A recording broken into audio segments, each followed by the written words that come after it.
Supreme court में ले जाकर उसको रोकना पड़ेगा। मैं कहाँ एडवोकेट हूँ? नहीं, एडवोकेट नहीं हूँ, एडवोकेट रखता हूँ मैं, केस लड़ने के लिए एडवोकेट रखता हूँ। महारैली कर रहे तो बात संग मान नहीं, मोदी जी संघ की बात नहीं मानते हैं, ये नौटंकी मीडिया वाले करते रहते हैं और मोदी के लिए अनुकूल वातावरण बनाते रहते हैं कि मोदी जो है संघ की भी नहीं मानता है, संघ में रहकर भी संघ की नहीं मानता है। इससे ओबीसी में जो प्रतिकूल लोग हैं वो और अनुकूल हो जाते हैं। नहीं समझ रहे? थोड़ा सा प्रेशर डालो दिमाग में। सर एक किया है वो कह रहा है सर मराठी म्हणजे एक बाईट 22 तारखेचा जो कार्यक्रम आहे या कार्यक्रमासाठी आम्ही संपूर्ण देशातील लोकांना, महाराष्ट्रातील लोकांना, नागपूरच्या लोकांना, विदर्भाच्या लोकांना अपील करत आहेत की त्यांनी जास्तीत जास्त संख्येने मोठ्या संख्येने या आंदोलनात सहभागी व्हावं। कोणत्या मागणीला घेऊन हा आंदोलन केलं जाणार आहे?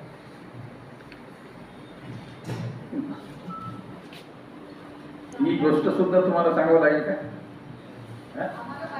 सर बाईट मध्ये बाईट सांगा पर्यंत सर आम्हाला हा, नाही, ही मागणी ही आहे की 4-5 मागण्या ज्या आहेत त्या लिखित स्वरूपामध्ये तुम्हाला देण्यात आलेल्या आहेत आणि त्या देण्यात आलेल्या ज्या मागण्या आहेत त्या पुन्हा एकदा मी तुम्हाला वाचून दाखवतो। ओडिशा राज्यातील कटक येथे रद्द करण्यात आलेल्या अधिवेशनास पुन्हा परवानगी द्यावी। ओबीसी सह सर्व जातींची जातीय निहाय जनगणना करण्यात यावी। भारतातील सर्व निवडणुका ईव्हीएम मशीनऐवजी बॅलेट पेपरवर घेण्यात याव्या। संविधानाने दिलेल्या मूलभूत अधिकारांना संपूर्ण संरक्षण देण्यात यावे।